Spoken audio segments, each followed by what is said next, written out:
email marketing is such an important part of blogging. It keeps your readers coming back, it turns your casual blog readers into raving superfans, it helps you earn more money from your blog, and you own it. There's no pesky algorithms involved.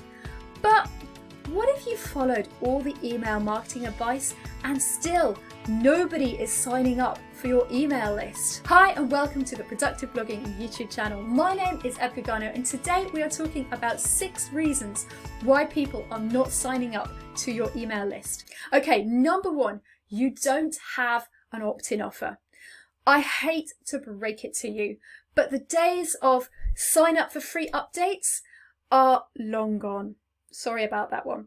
Seriously, saying something like sign up for free updates, it's just too vague, it's too intangible, and there's no sense of urgency. You need to offer your readers something irresistible, something that has them desperately tapping their email address into your sign up form because they desperately want that freebie that you are offering. Okay, the second reason why people aren't signing up to your email list is because you have hidden the opt-in box. Okay, you haven't hidden the opt-in box, but you only have one opt-in box and it's in your sidebar, which nobody ever sees because everybody's on mobile nowadays and your sidebar ends up right at the bottom where nobody ever goes. Okay, so seriously, the big problem here is that you are just not making your opt-in offer, your opt-in box obvious enough. People are just not seeing it. If you want people to sign up for your email list, you need to put your sign up forms everywhere on your blog. Put them on your homepage, put them in your blog posts, put them at the end of your blog post, put them in a hello bar at the top of your blog, put them in the footer, create a lovely exit intent pop-up, put your sign up forms everywhere you can think. It's amazing how when you start putting lots of sign up forms, suddenly people start seeing them and signing up. Okay, reason number 3, your freebie sucks. Just because it's free doesn't make it good. If you want people to sign up for your email list, your freebie needs to solve a real problem for your readers. So let me give you an example here. I was hearing a lot of bloggers a while back telling me that they really wanted to move from Jetpack to Google Analytics, but they loved like the dashboard that you get with Jetpack and they just found Google Analytics really confusing. So I thought, I'm going to create an opt-in offer for this. So I created a custom dashboard in Google Analytics. And what that does is basically display in one dashboard all the information that you get in Jetpack, but it's all the Google Analytics stats. So it basically means that my readers can see all their stats, all their Google Analytics stats in the nice way that they're used to seeing them on Jetpack, and that kind of solves that problem for them. And you know, as a result, it's been a really successful opt-in offer on my blog. To give you a sort of a negative example, one thing that I have seen a lot of food bloggers do is they have created like a free recipe book or as their opt-in. Now, it kind of sounds good in theory, but in reality, is a free recipe book actually solving a real problem for their readers? Well, not really, because you kind of look at that and think, why do I need to give my email address for a free recipe book when I could just be getting free recipes from the whole internet? The other problem I see with freebies is a lot of bloggers try and make really beautiful, really long, really detailed ebooks, which sounds really great in theory. You know, how do I make a freebie better? Let's make it bigger and longer and more in depth. But actually, the opposite is true. Successful freebies tend to be ones which give your audience a quick win. You know, your audience is going to look at that beautiful ebook and think, oh, another thing I have to do. I have to read this 80-page ebook. But actually what your audience want is a quick win, something that will quickly solve a problem.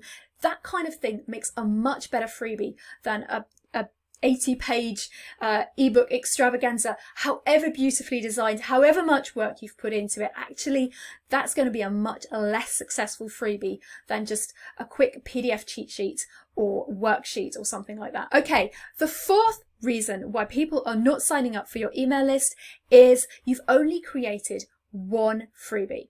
So the problem here is that your audience is not made up of kind of one type of person. You have lots of different people that come to your blog every day, and those different people are going to be attracted to different kinds of freebies. If you only ever have one freebie, well, that's only going to be of interest to kind of one type of person that arrives on your blog. And actually, there are going to be a whole heap of other people who arrive on your blog who just aren't really all that interested in that freebie because they don't have that problem. It doesn't solve a problem for them. So in order to attract more people onto your email list, what you need to do is create multiple freebies. Broadly speaking, the more freebies you have, the more subscribers you're going to have, because you're going to have different kinds of people attracted to different kinds of freebies. Now, one of the reasons why people shy away from creating lots and lots of different freebies is because of the tech, because they think that tech is going to be so complicated to be able to offer those different freebies and not end up either sending them all to everybody or kind of having people sign up for the first one and then never being able to get any of the other ones.